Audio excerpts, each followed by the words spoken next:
días, mi nombre es Emily Tineo y junto a mis compañeros María Hernández y Luis Méndez les estaremos hablando a continuación acerca de la causa extraña no imputable. Empezaremos definiendo qué se entiende por causa extraña no imputable. Este es el conjunto de hechos o circunstancias ajenos a la voluntad del deudor que dan lugar al incumplimiento involuntario de la prestación previamente pactada por este y que por tal razón este queda exonerado de cualquier responsabilidad civil por el incumplimiento de la misma. Es importante señalar que el deudor es quien tiene la carga probatoria de demostrar la existencia de la causa extraña no imputable. La causa extraña no imputable se encuentra fundamentada en el artículo 1271 y 1272 del Código Civil venezolano. El artículo 1271 nos establece que el deudor estará obligado o condenado al pago de los daños y perjuicios cuando incurra en la inejecución o retardo en la ejecución de la obligación, siempre que no demuestre la existencia de una causa extraña no imputable. Por otra parte, el artículo 1272 nos establece que el deudor no estará obligado al pago de los daños y perjuicios cuando, en causa o por consecuencia de un caso fortuito o de causa mayor, haya dejado de hacer o de dar lo obligado o haya incurrido o hecho lo prohibido. Las condiciones para que la causa extraña no imputable pueda surtir efectos son las siguientes. Número 1. Debe tratarse de un hecho totalmente aislado o ajeno a la voluntad del deudor. Es decir, no puede existir culpa alguna por parte de este y en la cadena de hechos determinantes del incumplimiento no puede existir ningún hecho culposo o doloso que sea imputable al deudor. Otro requisito es que dicho hecho genere la imposibilidad absoluta del cumplimiento de la obligación. Es decir, dicho incumplimiento debe ser de carácter imposible, porque de no ser así y ser solamente difícil u oneroso, estaríamos hablando o entrando en la teoría de la imprevisibilidad u onerosidad excesiva en el cumplimiento de la obligación. Esto consiste en una posibilidad desproporcionadamente onerosa para el cumplimiento de la prestación. Pero la causa extraña no imputable genera la imposibilidad absoluta. Otro requisito es que la imposibilidad sea sobrevenida, es decir, que se dé después de la existencia de la obligación o del nacimiento de la misma, ya que de darse anterior al nacimiento no se estaría hablando de una causa extraña no imputable, sino que se configuraría un objeto imposible de la obligación y por tal, esta viciaría de nulidad la misma. Otro requisito es que dicho hecho sea de carácter inevitable. Esto quiere decir que este hecho no pueda ser que sea insuperable. Esto está referido al carácter insuperable del hecho. Consiste en que una vez dado, el deudor no puede hacer nada para evitar el obstáculo que le impide el cumplimiento de la obligación. Otro requisito es la imprevisibilidad. Es decir, el hecho que dé lugar al incumplimiento debe ser de carácter imprevisible, ya que de haber podido ser previsto por el deudor, en este caso se estaría incurriendo en una conducta culposa, porque éste no tomó las previsiones necesarias para evitar dicha circunstancia. El último de los requisitos es el que el deudor no haya incurrido en mora, es decir, que no medie el incumplimiento o el retardo culposo en el cumplimiento de la obligación determinada. La causa extraña no imputable y las especies de obligaciones. En cuanto a la obligación de dar, es importante determinar si se trata de un objeto cierto o determinado, ya que de tratarse de un objeto de género ilimitado no podría configurarse la causa extraña no imputable, ya que por su género nunca perece. Siempre tiene que ser un objeto cierto o determinado que no pueda ser sustituido por otro. En cuanto a la obligación de hacer, debemos tomar en cuenta el carácter de la obligación. Si se podrá configurar la causa extraña no imputable cuando la obligación solamente pueda ser desarrollada por el deudor y en este caso se imposibilite de cumplir la prestación. Esta imposibilidad puede ser por la muerte del mismo o por una incapacidad mental o física sobrevenida. Si la prestación puede llevarse a cabo por cualquier otra persona diferente al deudor, en este caso no se configuraría la causa extraña no imputable. En cuanto a las obligaciones de no hacer, un ejemplo que podemos establecer para este tipo de obligaciones es el del sujeto que se obliga ante su vecino a no levantar la construcción de una pared en beneficio de este, pero que en consecuencia de lluvias torrenciales, este se ve en la obligación de construirla para evitar un perjuicio o un daño inminente a su vivienda o a su hogar. En este caso, este se ve en la obligación de levantar dicha construcción. En cuanto a las clases de causas extrañas no imputables, tenemos al caso fortuito y a la fuerza mayor. El caso fortuito es descrito como un hecho o circunstancia de carácter imprevisible y que aún de ser previsto, este no puede ser evitado por el deudor. Por su parte, la fuerza mayor es el hecho o circunstancia de carácter irresistible o inevitable. Esto quiere decir a que este no puede ser superado por el deudor y no existe acción alguna que pueda superar dicho obstáculo o dicho acontecimiento. La doctrina se ha encargado de diferenciar en cuanto a la fuerza, a crear ciertas diferencias en cuanto al hecho fortuito, al caso fortuito y la fuerza mayor. Uno de los criterios que existe es el criterio de la evitabilidad. Este criterio establece que el hecho fortuito o el caso fortuito es de carácter imprevisible en principio, pero que al haber sido previsto, este no puede ser evitado. Y por su parte, que la fuerza mayor es de un carácter inevitable o irresistible debido a que proviene de una fuerza de tipo irresistible que no puede ser superada por el deudor. Otro criterio es el criterio de la procedencia del hecho impeditivo. Este criterio establece que el hecho fortuito proviene de un acontecimiento interno, es decir, que pertenece al plano interno donde se desarrolla el deudor, pero que es desconocido por este.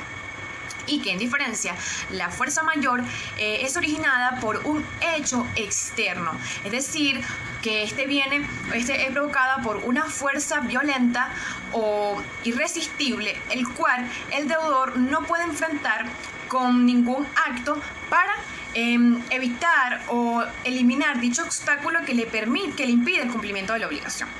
En nuestra legislación, tanto el hecho fortuito como la causa mayor son consideradas sinónimos y cumplen un mismo papel, por lo que podemos deducir que el caso fortuito y la fuerza mayor son denominaciones heredadas del derecho romano o adoptadas del derecho romano que en nuestro sistema legislativo cumplen un mismo papel. Es por esto que la doctrina aconseja que sea sustituido el término caso fortuito y fuerza mayor por un género que sea la causa extraña no imputable. Mi nombre es Luis Méndez y en esta ocasión les voy a hablar sobre los efectos de la causa extraña no imputable. El efecto fundamental de la causa extraña no imputable consiste en que el deudor queda liberado del deber de la prestación y de la responsabilidad civil, que esta sería la obligación de reparar los daños y perjuicios causados al deudor por el incumplimiento de aquel deber de prestación. Entendiendo esto, la doctrina lo ha distinguido en un triple punto de vista, que sería el efecto relativo al incumplimiento, el efecto liberatorio y un efecto restitutorio. El efecto relativo al incumplimiento, este efecto se refiere fundamentalmente a las formas de incumplimiento que dan origen a la causa extraña no imputable y que son un incumplimiento permanente o un incumplimiento definitivo. Que este se subdivide en un incumplimiento total de la obligación, que este es la imposibilidad de cumplir con el deber de prestación de una forma permanente o en su totalidad. Tenemos un incumplimiento parcial, que también es llamado un cumplimiento defectuoso, que este consiste en ejecutar una parte de la prestación, pero no de una forma total. Tenemos un efecto temporal, que es el retardo en el cumplimiento del deber de prestación, de la totalidad de la misma o de una parte de esta. Tenemos un efecto liberatorio, que este consiste en la exoneración del deber de prestación y de la responsabilidad civil que recaen sobre el deudor, que este sería la indemnización por los daños y perjuicios causados al acreedor, y que este efecto se encuentra contemplado en el artículo 1271 de nuestro Código Civil. Tenemos un efecto restitutorio, que si bien entendiendo que tenemos un efecto liberatorio, que se encuentra establecido en el artículo 1271 de nuestro Código Civil, este desde un punto de vista quiere decir que cuando el deudor cumple con una de las partes de las prestaciones, pero no la cumple toda, y entonces por algún motivo que éste logra imposibilitar que se cumpla ese deber de prestación, pero que esta imposibilidad viene causada o motivada por una causa extraña no imputable, aquí llega un momento donde radica el deber de prestación, que tendría que ver con que si el deudor decide que se pierda esas partes que ha cumplido, o sencillamente puede reclamar la devolución al acreedor. Los efectos restitutorios están vinculados a un tema de teoría contractual porque son un problema que tiene que ver con la teoría de los riesgos en esto que tiene que ver de las obligaciones contractuales. Estaría mejor la explicación en el tema que tiene que ver con la teoría de contratos bilaterales. Tenemos un efecto restitutorio, que este efecto es una negativa injustificada del acreedor cuando éste decide no recibir el pago de la prestación. Esto lo va a constituir en mora y el deudor puede quedar por este medio en una liberación, pero que consiste en la liberación del deber de prestación, que el acreedor lo consiste en impedir o en obstaculizar el incumplimiento definitivo de esta obligación, que se considera una de las causas que eximen a la responsabilidad. Tenemos la oferta y el depósito. Entendemos que la oferta real, esta es cuando el acreedor recibe el pago del deudor y por este medio él obtiene su liberación del deber de prestación. Y también tenemos el depósito de la cosa debida, que este es un procedimiento que inicia con la oferta real y que después culmina con el depósito, de modo que ambos tienen una regla general que no produce en sí un efecto en común, pero que en el depósito, al contrario de la oferta real, no requiere de que exista una autorización de un juez. Esto se puede conseguir en el artículo 1308 del Código Civil, en el párrafo número 1. Gracias por su atención. Buenos días, mi nombre es Marianela Hernández y yo le voy a hablar sobre la pérdida de la cosa debida. Es una forma de distinguirse las obligaciones que hacen imposible el cumplimiento de la prestación. La obligación debe ser de dar una cosa específica, una cosa determinada que, si ésta aparece o queda fuera del comercio, se ignora su existencia. Entre las condiciones para que se dé la pérdida de la cosa debida, se exige que la obligación sea de dar y que ésta no sea imputable al deudor. Se exige que se cumpla antes de que éste incurra en mora para que no procedan delitos o faltas contra éste.